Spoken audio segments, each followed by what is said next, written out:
life. The fact is, change continues to happen around us at lightning speed. The way that we can transform this experience of change from one of fear and trepidation into excitement and exhilaration is to ensure that we have a map for the journey ahead. On Personal Mastery, we will meet authors, artists, experts, and ordinary people living their lives in extraordinary ways. Welcome to Personal Mastery, and I'm Tina Carey. I'm very happy to share with you today a wonderful author that we met last summer, Mabel Katz. Mabel has written some fabulous books, initially in Spanish and now in English, called, in English, The Easiest Way. So, yes. Welcome, Mabel. Thank you so much for having me. Yes, well, this is wonderful. Thank you for doing this for the community. It's wonderful to have you here. Thank you. So I want you to tell us a little bit about how did this book get started, because I know that you're not an author by trade, correct? I am an accountant. But this came out from my passion. Yeah. I wanted to share. My life changed so much when I discovered this path that it's my need of sharing with people, telling them there is an easiest way. Yeah. Even though sometimes it's even hard for me to find it.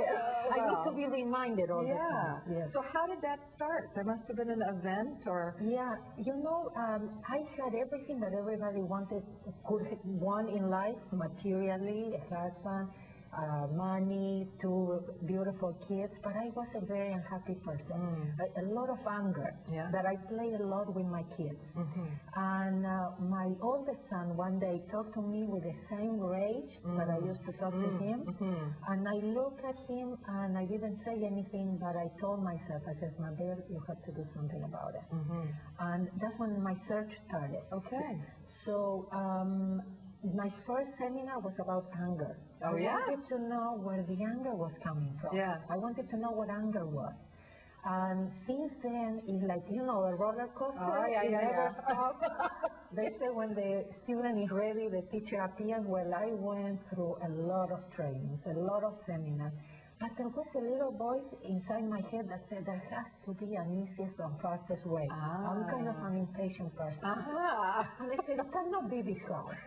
So I discovered, you know, I took this oponopono, it's called. It's a very ancient Hawaiian art of problem solving. And I took the training a couple of times. It wasn't like, oh, this is it.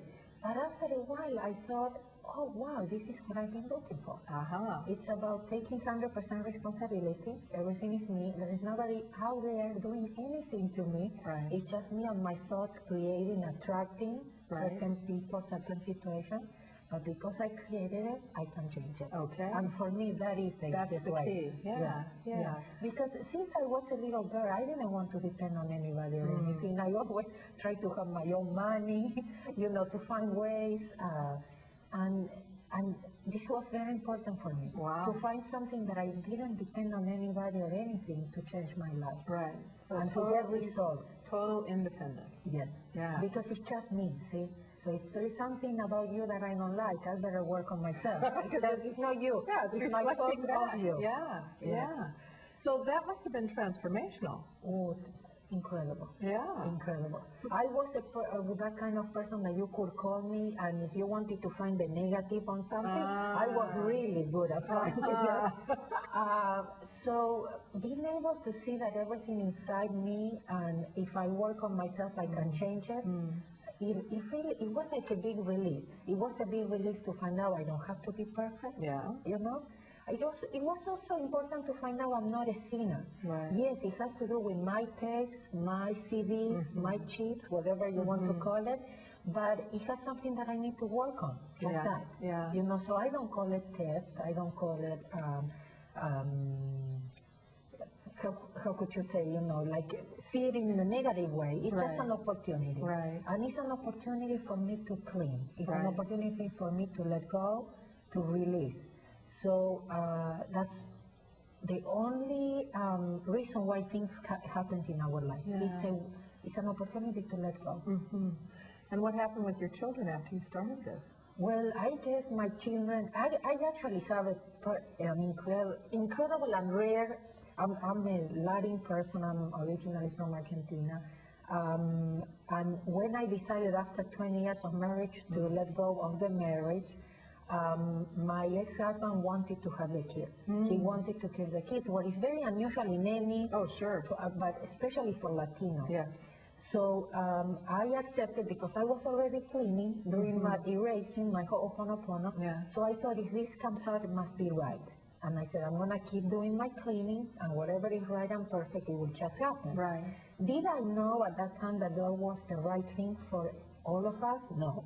In my head, my intellect would say, You're crazy. My right? mother came from Argentina to visit, Yeah. and she says, Mabel, I don't understand. Are you abandoning them? And I said, Mom, I know it doesn't look the way that we were taught, the right way, the correct. I said, but can you see we are okay? And my mother said, yeah, I don't understand. They don't suffer. Yeah. So it really is about letting go, because my intellect, again, I'm telling you, it would tell me no way. Right. You have to stay with your kids, and you have to stay in the house. And where did you hear that your mother leaves the house? But years later, now I can tell you, I'm going to tell you exactly what my son told me the other day. And says, you are in my best friends, one of my best friends list. Wow. So, that is what I want. I don't want them to, really, for me, my biggest gift is that they can see me as a friend, and that they can come, if they have a problem, they always call. See, one day my mother also told me, but you're the mother, they are not calling you. And I said, Mom, that's fine, because that means everything is okay. Because they know if they have a problem, they can call. And I can do my cleaning. Right. But yeah, I think that my kids probably saw me as, something went wrong. She's not in a mental hospital, but maybe she should, or something like that. But, for me to be able to show them that there is a different way, so the best gift is to show them how a person can change. Doesn't matter the age, the race, religion, it's up to us, and that we can change it.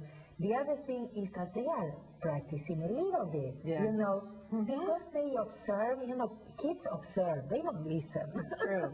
But, they observe and they see there's something there that maybe works. So for me, for my adolescent son to tell me, because one day I said, Lionel, I know I talk about weird things, but they work. Yeah. He says, Mom, yeah, they work, because remember I was having problems at school and you told me what to do, and now I cannot, believe I get along well with all my teachers. Yeah. Yep. So that's what I'm doing. That's my gift. Yeah. But I'm going to tell you the secret. Yes. Keep your mouth shut. In terms of not giving advice, not telling people what is right or wrong, giving your opinions and your judgment that are just your take. See, because who says what's right and what's wrong? So it's just our tapes that play all the time. It's very funny you should say that about your son. I have twins who are 20, and just a few weeks ago, it was going to be their birthday weekend, and I offered for one of them if he wanted to come to a workshop with me. Well, it was taking place at Mystic Sisters, right? Yes. So when I said workshop, I think he thought he was going to work in the shop, right? Got you. So he gets sucked into this workshop with these 6 women, right? Oh. And we're doing this kind of he's not spiritual work. working. Well, and it was so funny because within an hour he was hooked. He was absolutely hooked. By the accident. Oh yeah, it was so funny. And then it was like Friday evening, all day Saturday and Sunday during the day. By Saturday, this kid had written his own mission statement that he had to read to all of us women in the group. Oh, how beautiful. It was amazing. And he wanted group hugs before we left. And then, Good for you. And we're cooking his birthday dinner Sunday night, and he goes, Mom, I really miss those girls. All the girls are my age, right? Yeah, this is a 20-year-old boy. Yeah. And what was funny is he then started talking to his friends and his brother. And his brother comes and says, geez, Mom, the next time Catherine's in town, can I go to the workshop? Beautiful. Like, wow. Good for you. So, and there's been a transformation in just 2 weeks. Yes. The kid is a different person. Yeah. And maybe if he knew, he would have chosen stay home. Exactly. Yes. Exactly. Yeah. So I know what you mean. Yes. So